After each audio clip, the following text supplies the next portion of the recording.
Hi everyone, myself Tamarai Vani. I am studying MS in Clinical Psychology at Ratnam College of Arts and Science. இன்றைக்கி நம்ம என்ன topic பார்க்க போகிறோன்னா, topic முன்னாடியே சொல்லிட்டா சுவாரஸ்யம் குறைஞ்சிரும் இல்லையா? ஸோ ஒரு குட்டி ஸ்டோரி ஒன்று சொல்லிட்டு அதுக்கப்புறமா டாபிக் நேம் சொல்கிறேன், ஓகேவா? ஒன்ஸ் அப்பான் எ டைம் 1970 கலிஃபோர்னியாவில் ஒரு 13 வயசு ஒரு சின்ன பொண்ணு, ஆனால் பார்க்குறதுக்கு 6 வயசு பொண்ணு மாதிரி பேலன்ஸ்டு இல்லாமல் அப்யூஸ் பண்ணப்பட்டு வல்னரபிளாக 0 நாலேஜோட ஒரு பொண்ணு போலீஸ் ஸ்டேஷன் வந்தாங்க. அந்த பொண்ணை பற்றி உங்களுக்கு தெரியும்னு நினைக்கிறேன், நான் சொல்ல சொல்ல உங்களுக்கு புரியும். ஓகே. அந்த பொண்ணு போலீஸ் ஸ்டேஷன் வந்தாங்க. போலீஸ் ஸ்டேஷனில் மட்டும் இல்லை, பெரிய பெரிய ரிசர்ச்சர்ஸ்க்கே ஷாக் ஆகிடுச்சு. என்னடா இது, அந்த பொண்ணுக்கு 13 வயசு ஆகிடுச்சு, இன்னும் அந்த பொண்ணுக்கு பேச தெரியல, பழக தெரியல, யார் என்னன்னு சொல்ல தெரியல, எந்த ஒரு நாலேஜுமே இல்லை, அந்த பொண்ணோட உடம்பு பூரா காயங்களாக இருக்குது, ஒரு டெவலப்மெண்ட்டே கிடையாது, ஏன் அப்படி இருக்குது அப்படின்னு சொல்லிட்டு அவனோட பேக்ரவுண்ட் செக் பண்ணி பார்க்கலான்னு பார்த்தா, அந்த பொண்ணோட அப்பா ஒரு சைக்கோபேத். அவர் என்ன பண்ணியிருக்காருன்னா, அந்த குழந்த பிறந்ததுலேருந்து 12 வருஷமாக ஒரு சின்ன டார்க் ரூமில் ஒரு சேரில் கட்டி போட்டு லாக் பண்ணிட்டார். ஸோ அந்த பொண்ணு 12 இயர்ஸாக அலோனாக, எந்த கம்யூனிகேஷனும் இல்லாமல், ஈவன் சன்லைட் கூட பார்க்க முடியாமல் இருந்திருக்காங்க. ஈவன் அந்த டேடுக்கு பனிஷ்மெண்ட் கொடுத்தாச்சு, பட் அந்த குழந்தைய திரும்பவும் நார்மல் லைஃப்க்கு கொண்டு வரணும் இல்லையா? ஸோ அதுக்கு நிறைய ட்ரை பண்ணாங்க, பட் ஸ்டில் முடியல. ஸோ ஒரு குழந்தையோட டெவலப்மெண்ட் ஸ்டேஜில் எதுவும் ப்ராப்ளம் இருந்தால் அது அவங்க ஃப்யூச்சரையும் அஃபெக்ட் பண்ணோன்னு 1970s நார்மன் கேர்மரி, மிஷல் ரெட்டர், டான்டே சிஷாட்டின்னு அப்படின்னு சில சைக்காலஜிஸ்ட்லாம் சேர்ந்து இந்த கேஸ் மூலமாக ப்ரூவ் பண்ணி கொஞ்ச நாள்லேயே சில்ட்ரன்ஸுக்கு வர்ற இந்த மென்டல் ப்ராப்ளம்ஸுக்கும் நார்மல் டெவலப்மெண்டல் ஸ்டேஜுக்கும் ரிலேஷன் இருக்குது அப்படிங்கிற விஷயத்தை ப்ரூவ் பண்ணியிருக்காங்க. தென் அதை பற்றி படிக்கிற ஒரு ஃபீல்டு தான் டெவலப்மெண்டல் சைக்கோபேத்தாலஜி அப்படின்னு கன்வெர்ட் பண்ணியிருக்காங்க. ஸோ இப்போ உங்களுக்கெல்லாம் புரிஞ்சிருக்கும் நம்ம எதை பற்றி பார்க்க போகிறோன்னு. Yes, developmental psychopathology. அதில் பர்டிகுலராக பெர்ஸ்பெக்டிவ்ஸ் பார்க்க போகிறோம். நம்ம இப்போ என்ன சொன்னோம், சில்ட்ரன்ஸ்க்கு வர மென்டல் ப்ராப்ளம்ஸுக்கும் அவங்களோட டெவலப்மெண்டல் ஸ்டேஜுக்கும் ஒரு ரிலேட்டட் இருக்குது அப்படின்னு தான் நம்ம சொன்னோம். But at the same time similar condition இருக்கிற 2 குழந்தைங்களில் ஒரு குழந்தை நார்மலாக இருக்குது, இன்னொரு குழந்தை அஃபெக்ட் ஆகுது. ஸோ அது ஏன், எதுக்கு, எப்படின்னு ஐடென்டிஃபை பண்ணி லேட்டராக சொன்னாங்க. என்ன தான் பயாலஜிக்கல் காஸ்னால் டிஸார்டர் வந்தாலும் நாம் அதை எப்படி ஃபேஸ் பண்ணுறோம், நம்ம என்விரான்மெண்ட் எப்படி இருக்குங்கிறத பொறுத்து தான் நம்ம டிஸார்டரோட இம்பேக்ட் இருக்கும். ஃபார் எக்ஸாம்பிள், ஒரு சீட் எடுத்துக்கலாம். லைக் எல்லா சீட்ஸ்லேயும் க்ரோத்துக்கான ஒரு பொட்டென்ஷியல் இருக்கும், கரெக்டாக? பட் அந்த சீடை நம்ம எந்த மண்ணில் வளர்க்குறோங்கிறது தான் மேட்டர் இல்லையா? ஸோ லைக் அந்த சீடை நல்ல மண்ணில் விதைச்சா நல்ல மரமாக வளரும். But we keep it in poor soil, it may not grow properly இல்லை? Same seeds like a genes மாதிரி, அதாவது பயாலஜிக்கல் ஃபேக்டர்ஸ் மாதிரி. அந்த genes provide the base, but environment decides how those genes express and how the child develops. இப்போ புரிஞ்சதா? தென் பேசிக்காக developmental சைக்கோபேத்தாலஜினா என்னென்னா, இப்போ ஒரு டிஸார்டர் சைல்டுக்கு வந்துட்டால் அது ஏன் வந்தது, எதுக்கு வந்தது, அதுக்கு என்ன ட்ரீட்மெண்ட் பண்ணலாம், என்ன ப்ரோக்னாலிசிஸ் பண்ணலாம் அப்படின்னு சொல்கிறது தான் டெவலப்மெண்டல் சைக்கோபேத்தாலஜி, ஓகேவா? இப்போது ஒரு 3 வயசு குழந்தை எடுத்துக்குவோம். ஒரு 3 வயசு குழந்தை அக்ரெசிவாக ரொம்ப வைலண்ட்டாக பிஹேவ் பண்ணுது. அதே குழந்தை 10 வயசு ஆனதுக்கப்புறம் ஃப்ரீக்குவெண்ட்டாக கண்ட்ரோலே பண்ண முடியாத அளவு ஆங்கராக இல்லை அக்ரெசிவாக பிஹேவ் பண்ணுச்சு அப்படின்னா, நம்ம அந்த சிம்டம்ஸ்லாம் பேஸ் பண்ணி இதுதான் பிஹேவியர் டிஸார்டர் அப்படின்னு சொல்லிட்டு ஏதோ ஒரு டிஸார்டர் நேம் போட்டு நம்ம சொல்கிறோம் இல்லையா? ஸோ அந்த சேஞ்ச் எப்படி நடந்தது, அதுக்கான ரீசன் என்ன, அதுக்கு காரணம் பயாலஜிக்கல் இஷ்யூவா, இல்லை ஃபேமிலி ரீசனா, இல்லை சொசைட்டி ஸ்ட்ரெஸ்ஸா அப்படின்னு அதை ஃபுல்லாக அனலைஸ் பண்ணுறது தான் டெவலப்மெண்டல் சைக்கோபேத்தாலஜி. ஆனால் இதை நம்ம ஏன் படிக்கணும்? ஃபஸ்ட்டு நம்ம ஏன் இதை படிக்கிறோம் அப்படின்னா, பிஹேவியரில் எமோஷனல் ப்ராப்ளம்ஸ் இருக்கிற ஒரு குழந்தைய நம்ம நாட்டி இல்லை பேட் அப்படின்லாம் பார்க்கக்கூடாது. சம்டைம்ஸ் ப்ராப்ளம்ஸோட ரூட் ரீசன் வந்து அவங்களோட பிரெயின் இல்லைன்னா பயாலஜியாக கூட இருக்கலாம் கூடாது. நம்ம வந்து அந்த குழந்தைய புரிஞ்சுக்கணும் அப்படிங்கிறதுக்காக தான் நம்ம இதெல்லாம் தெரிஞ்சுக்கிறோம். இது ஃபர்ஸ்ட் ரீசன். தென் நெக்ஸ்ட்டு வந்து ஒரு சைக்காலஜிஸ்ட்டோ ஒரு பேரண்ட்ஸோ இதை அண்டர்ஸ்டாண்ட் பண்ணிக்கிட்டால் என்ன நடக்கும் அந்த குழந்தைக்கு அப்படின்னு பார்த்தோன்னா, அந்த குழந்தை நம்மளோட பிஹேவியர் அண்ட் மென்டல் ஹெல்த்தெல்லாம் வந்து அஃபெக்ட் பண்ணும். பேரண்ட்கிட்டேருந்து சில ஜீன்ஸ் வந்து நமக்கு வரும். அந்த ஜீன்ஸில் கொஞ்சம் மியூட்டேஷன்ஸ் இருந்ததுன்னா பிரெயின் டெவலப்மெண்ட் வந்து கொஞ்சம் சேஞ்ச் ஆகும். அப்படி சேஞ்ச் ஆகிறதுனால நமக்கு டிஸார்டர் வர்றதுக்கு சான்ஸ் அதிகமாக இருக்குது. ஆட்டிசம், ஏடிஹெச்டி, டிப்ரெஷன்லலாம் வந்து இந்த ஜெனட்டிக்கோட லிங்க் ரொம்ப அதிகமாகவே இருக்குது. ஃபேமிலியில் யாருக்காவது ஜெனட்டிக் ரிலேட்டடான ஏதாவது ப்ராப்ளம் இருந்ததுன்னா சைல்டுக்கும் வர்றதுக்கு ரிஸ்க் ரொம்ப அதிகம். இதுக்கு என்ன பண்ணலாம்? ஜீனை நம்மளால் சேஞ்ச்லாம் பண்ண முடியாது. பட் இயர்லி தெரப்பி கொடுக்கலாம். பாசிட்டிவான என்விரான்மெண்ட் கொடுத்தா எஃபெக்டை வந்து கம்மி பண்ணலாம். நம்ம எக்ஸாம்பிளுக்கு வந்து நான் சொன்ன அந்த சீட் கதை தான். சேம் அதே சீடவே வச்சுக்கோங்க. சீடுங்கிறது லைக் ஜீன் மாதிரி இருக்குது. அது ஒரு நல்ல சாயலில் கொஞ்சம் தண்ணி ஊற்றி அப்புறம் கொஞ்சோண்டு லைட்லாம் கிடச்சிது அப்படின்னா அந்த ட்ரீ வந்து நல்லா ஹெல்த்தியாக க்ரோ ஆகும். ஆனால் அதே சீட் ரொம்ப ட்ரையான சாயலில் போச்சுன்னா அதுக்கு க்ரோத் இருக்காது. என்னதான் ஜீன்னால் நமக்கு அஃபெக்டாக இருந்தால் கூட என்விரான்மெண்ட் நல்லா இருந்தால் நமக்கு டிஸார்டர் வராமல் நம்ம பார்த்துக்கலாம். ஓகேவா? தென் வந்து brain structure and functions. Actually பிரெயினில் ஒரு பார்ட் மெமரி, ஒரு பார்ட் எமோஷன், ஒரு பார்ட் அட்டென்ஷன், இதெல்லாம் வந்து ஹேண்டில் பண்ணும். சில குழந்தைங்களுக்கு வந்து பிரெயின் கனெக்ஷன்ஸ் ரொம்ப வீக்காக இருந்தது அப்படின்னா இன்ஃபோ ஃப்ளோ வந்து கரெக்டாக நடக்காது. அதாவது அந்த இன்ஃபர்மேஷன் சரியாக போகாது. ஸோ அதனால் அந்த குழந்தைங்களுக்கு ஒரு டிஸார்டர் வரும். எக்ஸாம்பிளுக்கு வந்து ஆட்டிசம்ல என்ன நடக்கும் அப்படின்னா சோசியல் ஏரியா வந்து ரொம்ப வீக்காக இருக்கும். அதனால வந்து அவங்களுக்கு டிஸார்டர் வரும். ஏடிஹெச்டியில் என்ன நடக்கும்னா அட்டென்ஷன் ஏரியா அவங்களுக்கு வந்து ரொம்ப கம்மியாக இருக்கும். அதாவது அட்டென்ஷன் ஏரியானா ப்ரீஃப்ரண்டல் கார்டெக்ஸ் வந்து ரொம்ப ஸ்லோவாக ஒர்க் பண்ணும். அதனால தான் அவங்களுக்கு வந்து ஏடிஹெச்டி வரும். ஓகேவா? ஸோ இதுக்கு என்ன பண்ணலான்னா காக்னிட்டிவ் ட்ரைனிங் கொடுக்கலாம், தெரப்பீஸ் கொடுக்கலாம், பிரெயின் கேம்ஸ்லாம் கொடுப்பாங்க. பிரெயின் ஃபங்க்ஷனை வந்து இம்ப்ரூவ் பண்ணுவாங்க. ஒரு ஆஃபீஸ் எடுத்துக்கோங்க, ஏதோ ஒரு ஆஃபீஸ். அந்த ஆஃபீஸில் வந்து ஹெச்ஆர் டிபார்ட்மெண்ட்டுன்னு ஒரு டிபார்ட்மெண்ட் இருப்பாங்க. அந்த ஆஃபீஸுங்கிறது தான் பிரெயின், ஹெச்ஆர் டிபார்ட்மெண்ட்டுங்கிறது தான் எமோஷன். இப்போது அந்த ஆஃபீஸில் அந்த ஹெச்ஆர் ஒர்க் பண்ணலைன்னா என்ன ஆகும்? கம்பெனி லாஸ் ஆகும். அதே மாதிரி தான் பிரெயின் பார்ட்டில் ஒன்று வீக் ஆனால் கூட ஓவரால் பிஹேவியரும் அஃபெக்ட் ஆகும். தென் நெக்ஸ்ட்டு நியூரோ டிரான்ஸ்மிட்டர்ஸ்னால் என்னன்னு நமக்கு தெரியும். அது வந்து ஒரு மாதிரி பிரெயின் கெமிக்கல்ஸ், டோபமைன், செரோட்டோனின், இந்த மாதிரியான மெசேஜ் கேரியர்ஸ், அதே தான் நம்ம வந்து நியூரோ டிரான்ஸ்மிட்டர்ஸ்னு சொல்லுவோம். இவங்களாம் என்ன பண்ணுவாங்கன்னா ஒரு நர்வ்லேருந்து இன்னொரு நர்வுக்கு மெசேஜை வந்து சென்ட் பண்ணுவாங்க. இது எப்படி நடக்கும்? என்ன ப்ராப்ளம் அப்படின்னா கெமிக்கல்ஸ் பேலன்ஸ் இல்லைன்னா மெசேஜ் வந்து போகிறது டிலே ஆகும், இல்லைன்னா வந்து கட் ஆகும். ஸோ அந்த ப்ராப்ளம்னால இவங்களுக்கு வந்து ஏதாவது மென்டல் டிஸார்டர்ஸ் வரும். ஓகேவா? இப்போ செரோட்டோனின் லெவல் வந்து கம்மியாக இருந்ததுன்னா அவங்களுக்கு டிப்ரெஷன் வரும். டோபமைன் லெவல் வந்து ஹையாக இருந்துச்சுன்னா ஸ்கிசோஃப்ரெனியா மாதிரியான டிஸார்டர்ஸ்லாம் வரும். அந்த மாதிரி இதுக்கு வந்து மெடிகேஷன்ஸ், தெரப்பி இதெல்லாம் வந்து கொடுப்பாங்க.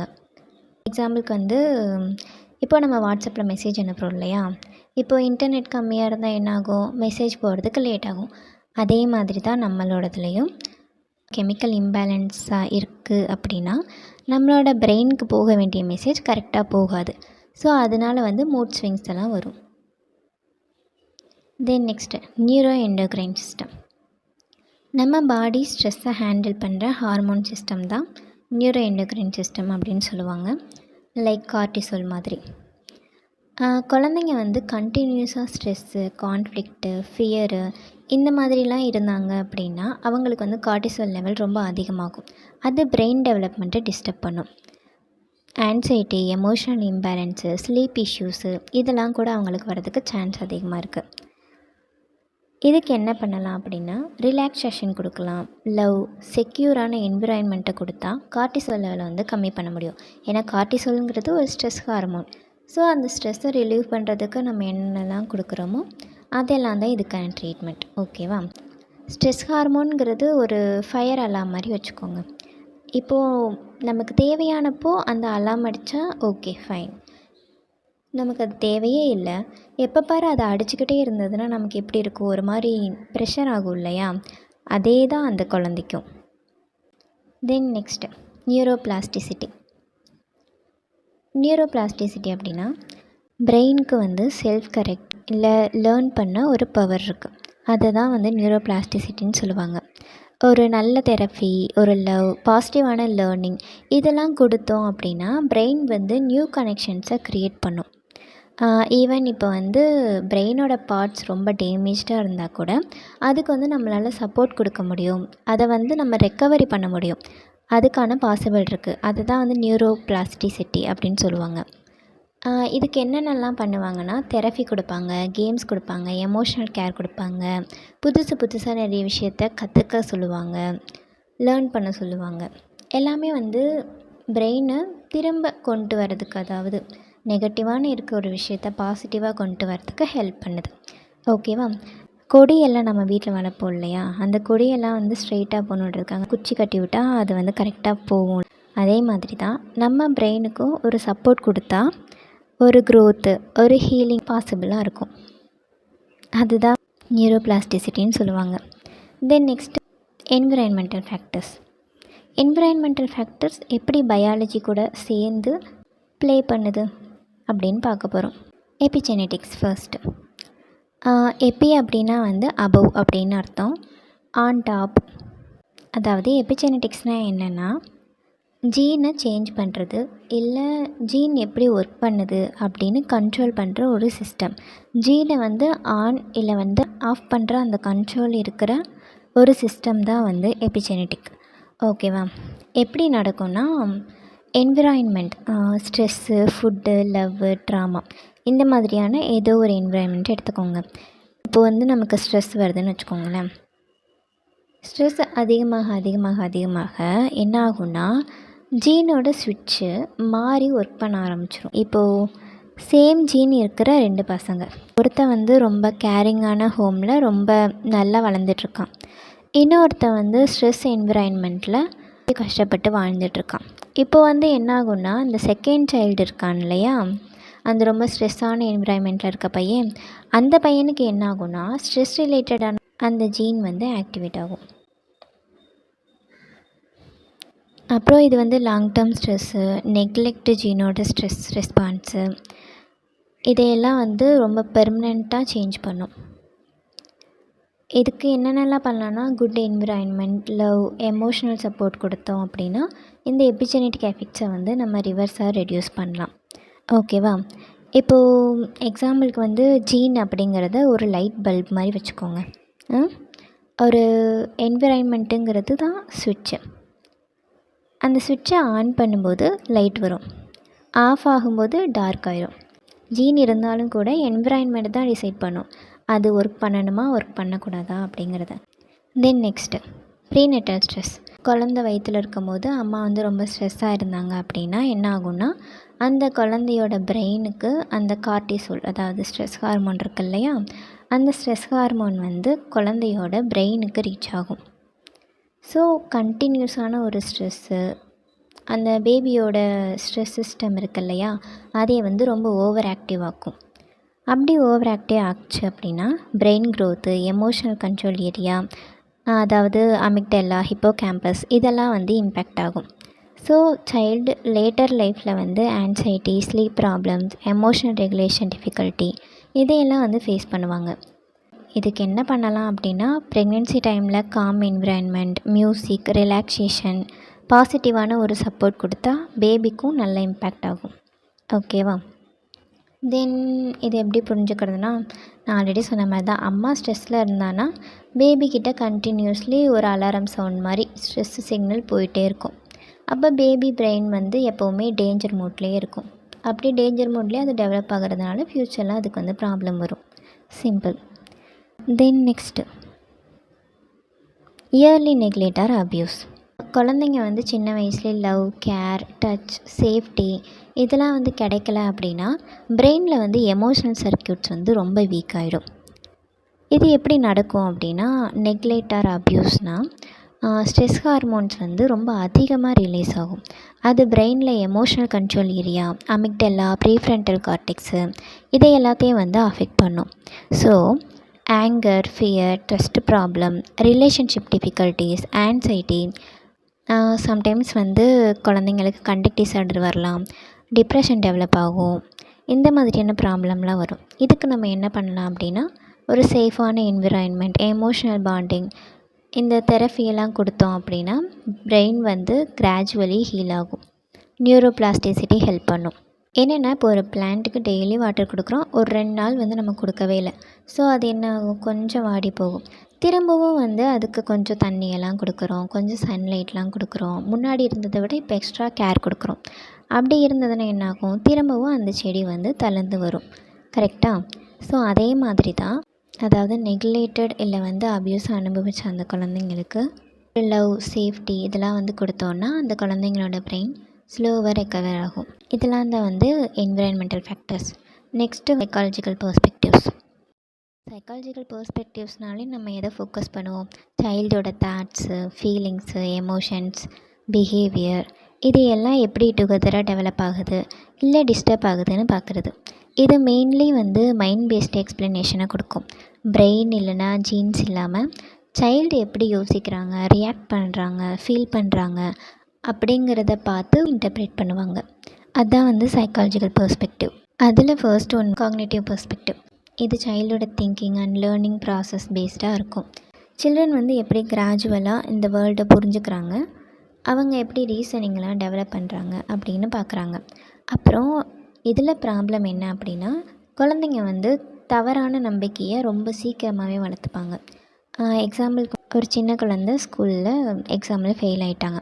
அப்போ வந்து நான் ஃபெயில் ஆனேன், ஸோ வந்து நான் வந்து ரொம்ப யூஸ்லெஸ்ஸான குழந்த அப்படின்னு அந்த குழந்தை நினச்சிச்சு அப்படின்னா அது வந்து ஒரு ராங் காக்னிஷன். ஸோ அதுக்கு நம்ம என்ன பண்ணுவோன்னா, தெரப்பி கொடுத்து, எக்ஸாம்பிளுக்கு வந்து சிபிடி கொடுத்து அவங்க திங்கிங்கை கரெக்ட் பண்ணுவாங்க. ஃபெயில் ஆகுறதுலாம் ஒரு தப்பே கிடையாது, ஃபெயில் ஆகுறதுனால நான் யூஸ்லெஸ் கிடையாது, நெக்ஸ்ட் டைம் வந்து நான் நல்லா பண்ணுவேன், பெட்டராக பண்ணுவேன் அப்படின்னு சொல்லிவிட்டு அந்த பொண்ணை இல்லை வந்து அந்த குழந்தை ரீகாக்னேட்டிவ் பண்ணுவாங்க. தென் நெக்ஸ்ட் வந்து பிஹேவியர் பெர்ஸ்பெக்டிவ். இது லேர்னிங் அண்ட் என்விரான்மெண்ட் பேஸில் எக்ஸ்பிளைன் பண்ணும். சைல்டு எப்படி ரியாக்ட் பண்ணுறான், அது என்விரான்மெண்ட்டில் ரிவார்ட்ஸ், பனிஷ்மெண்ட்ஸ்லாம் வந்து டிபெண்ட் ஆகிருக்கும். ஸ்கின்னர் அண்ட் பண்டூரா கொடுத்த அந்த தியரி மாதிரி தான் பிஹேவியர் இஸ் லேர்னடு. ஒரு குழந்தை வந்து ரொம்ப அடம் பிடிச்சி அழுகிறான் ஒரு டாய்க்காக அப்படின்னா உடனே அம்மா வந்து அதை வாங்கி கொடுத்துருவாங்க. ஸோ வந்து அவன் என்ன நினப்பான்னா, அப்போது நான் அழுதேன்னா எனக்கு வந்து டாய் கிடைக்கும் அப்படின்னு நினப்பான். ஸோ அது வந்து ஒரு தவறான ரீஇன்ஃபோர்ஸ்மெண்ட். ஸோ அதை வந்து சேஞ்ச் பண்ணுவாங்க. எப்படி சேஞ்ச் பண்ணுவாங்கன்னா, நீ வந்து அந்த மாதிரி அழுத அப்படின்னா உனக்கு பனிஷ்மெண்ட் கிடைக்கும், நீ நல்ல பிள்ளையாக இருந்தால் உனக்கு வந்து ரிவார்ட் கிடைக்கும் அப்படின்னு சொல்லிவிட்டு அவங்களுக்கு வந்து அதை சேஞ்ச் பண்ணி கொடுப்பாங்க. அதுதான் வந்து பிஹேவியரல் பெர்ஸ்பெக்டிவ். தென் நெக்ஸ்ட் வந்து சைக்கோடைனமிக் பெர்ஸ்பெக்டிவ். சைக்கோடைனமிக்னாலே சிக்மெண்ட் ராய்ட் தான். சிக்மெண்ட் ராயில் ஸ்டார்ட் ஆன தியரி தான் இது.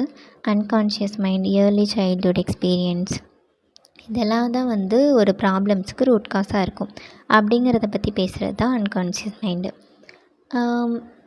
இட்டு, ஈகோ, சூப்பர் ஈகோ இதனால தான் டிஸார்டர்ஸ் வரும் அப்படின்னு வந்து சொல்லுவாங்க.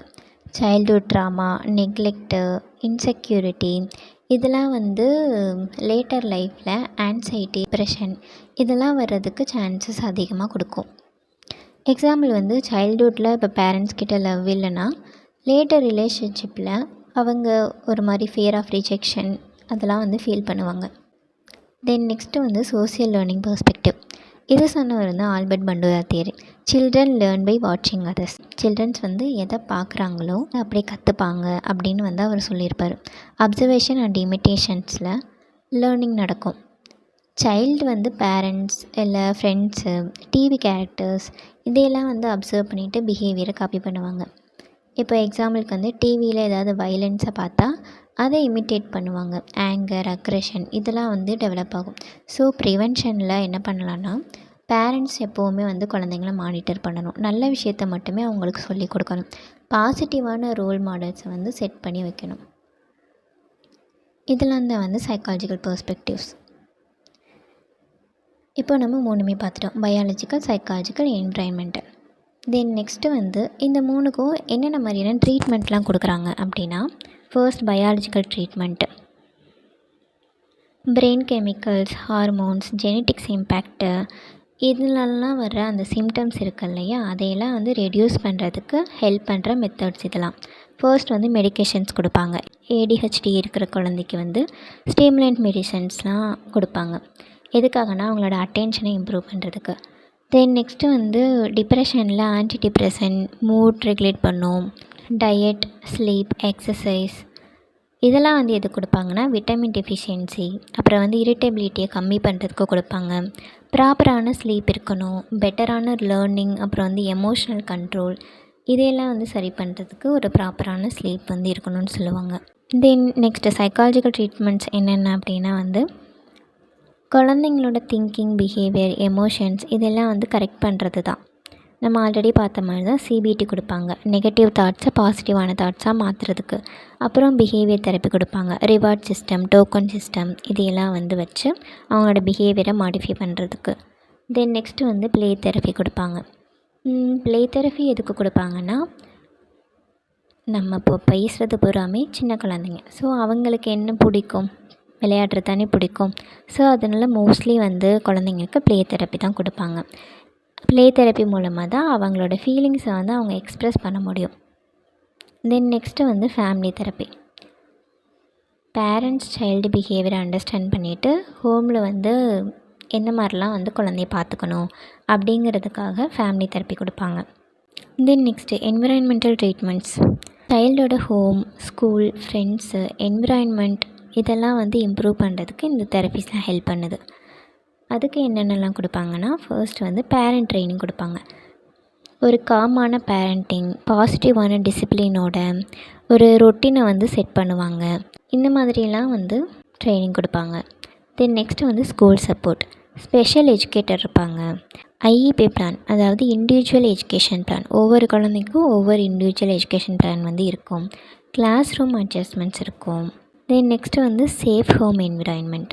ஹோமில் வந்து எப்போவுமே ஃபைட் அவாய்ட் பண்ணிடணும், அப்யூஸ் இருக்கக்கூடாது, ஸ்டேபிளாக ரொட்டீனை வந்து ஃபாலோ பண்ணிகிட்டே இருக்கணும். Then next prevention, biological prevention. ப்ரெக்னென்சியில் வந்து ஆல்கஹால், ட்ரக்ஸு இதெல்லாம் வந்து எடுத்துக்கக்கூடாது. ப்ராப்பர் நியூட்ரிஷன் எடுத்துக்கணும். ஸ்க்ரீன் டைமை வந்து ரொம்ப கம்மி பண்ணணும். ஓகேவா? தென் நெக்ஸ்ட்டு வந்து psychological prevention. Stress coping, deep breathing, grounding. ஒருவேளை அந்த சிம்டம்ஸ் வந்து லைட்டாக ஸ்டார்ட் ஆகிற மாதிரி தெரிஞ்சதுன்னா நம்ம வந்து இயர்லி தெரப்பி கொடுக்கலாம். தென் நெக்ஸ்ட்டு வந்து என்விரான்மெண்டல் ப்ரிவென்ஷன். என்விரான்மெண்ட்டு ஆல்ரெடி சொன்ன மாதிரி தான். சேஃப் ஹோமாக இருக்கணும். ஹோம் வந்து ரொம்ப சேஃபாக இருக்கணும், அப்யூஸ் இருக்கக்கூடாது. ஸ்கூலிங் வந்து நல்ல ஒரு என்விரான்மெண்ட்டில் இருக்கணும். டீச்சர்ஸ்லாம் சப்போர்ட்டிவாக இருக்கணும். ரொட்டீன்ஸ் வந்து ஸ்டேபிளாக இருக்கணும். பியர் குரூப் ஹெல்த்தியை நம்ம மெயின்டைன் பண்ணிக்கணும். ஸோ இதெல்லாம் தான் இன்றைக்கி நம்ம பார்க்குற டாபிக்ஸ். இது ஜஸ்ட் ஒரு டெவலப்மெண்டல் சைக்கோபேத்தாலஜியோட ஒரு இன்ட்ரோ மட்டும்தான். தென் இதோட அந்த பயாலஜிக்கல் பெர்ஸ்பெக்டிவ்ஸ், அப்புறம் என்விரான்மெண்டல் பெர்ஸ்பெக்டிவ்ஸ், தென் சைக்காலஜிக்கல் பெர்ஸ்பெக்டிவ்ஸ் இதெல்லாம் வந்து நம்ம நெக்ஸ்ட் பார்ட்டில் ரொம்ப டீப்பாக பார்க்கலாம். ஓகேவா? Thank you for listening. தேங்க்யூ.